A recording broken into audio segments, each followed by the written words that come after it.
c'est Koizé69, j'espère que vous allez bien. Aujourd'hui on se retrouve pour une vidéo dans laquelle je vais vous parler du Maroc. Et comme vous pouvez voir dans le titre, je suis marocain.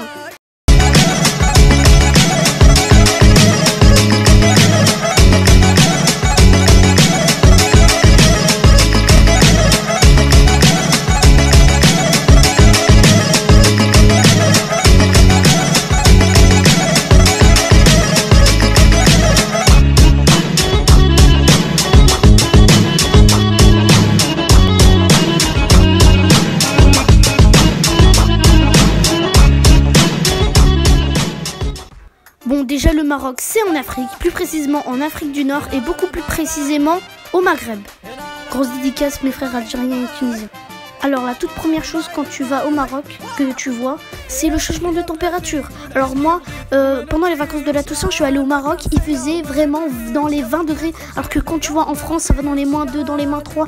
Vous imaginez même pas que quand je suis allée en vacances en été, j'ai vu, il faisait même 50 degrés. 50 degrés, vous imaginez même pas. C'est vraiment presque le record que ça s'est battu. Non, je rigole, c'est pas 50 degrés, mais ça allait jusqu'au 42.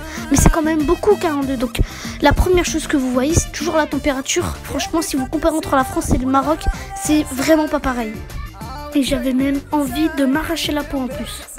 Et quand tu veux te déplacer, mais que t'as pas de voiture, il y a les taxis. Eh oui, les catastrophe mondiale. Alors, pour commencer, en France, tu commandes un Uber ou tu téléphones, ils autorisent qu'une personne. Tu lui donnes l'adresse et tu dois payer ce qui dépend du nombre de kilomètres. Alors qu'au Maroc, tu fais pas par téléphone. Tu attends dans la rue en criant « un taxi !» Car il y en a plein dans les rues, des taxis qui passent. Mais t'as beau crier pendant 2 heures, ils sont tous remplis.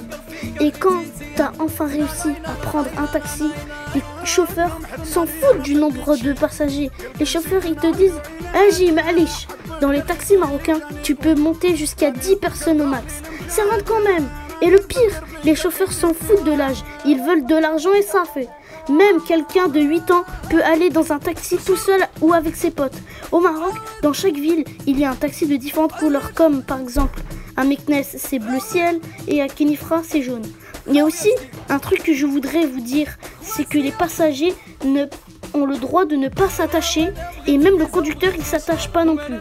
Et des fois je suis montée dans un taxi marocain et parfois il n'y a pas de ceinture. Wesh, pourquoi des taxis sans ceinture de sécurité? C'est des mecs de 10 ans qui construisent ces genres de taxis ou quoi? On est en mars ou... On passe maintenant à un autre sujet qui s'agit des mariages. Si vous n'êtes jamais venu dans un mariage marocain, vous avez vraiment raté une très belle chose. Pour commencer, les mariages français ne durent que quelques heures. Alors que au Maroc, c'est toute la nuit de 21h à 6h du mat. Et tout au long du mariage, généralement la plupart des femmes dansent toute la nuit sans dormir. Moi par exemple, j'ai jamais tenu une nuit au mariage. Les mariages marocains, c'est vraiment un truc que les Marocains gèrent de ouf, contrairement au taxi. Tout le monde se lève, tout le monde danse, il y a de l'ambiance, même trop d'ambiance que la musique était beaucoup trop forte pour qu'on se communique. Les gens sont super généreux, les mariés super bien habillés, les serveurs sympas, un bon jambon poulet rôti halal qu'on le mange à la même assiette tous ensemble. On se fait des câlins, des bisous, mais à cause du Covid, il n'y en a pas. Au mariage, t'as l'impression que t'as invité tout le Maroc. Yallah, stop! Un mariage marocain peut coûter sur des milliers de dirhams pour faire un mariage. C'est très très cher. Mais au moins, on a une méga ambiance. Les mariages marocains, pour moi, c'est les meilleurs mariages du monde. Pour la 4e partie, j'ai choisi de parler sur la bouffe marocaine.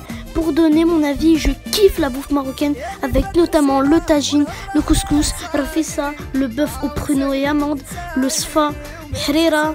En boisson, on a le célèbre thé à la menthe que tout le monde adore. Et aussi, il y a une drôle de façon de servir le thé à la menthe. Il faut que l'avant-bras soit cassé et qu'au moment où on verse les premières gouttes du thé, il le verse comme ceci. Je vais le verser et en le versant, il faut bien lever la terre le plus haut. Pour avoir cette mousse généreuse qui aide à la digestion.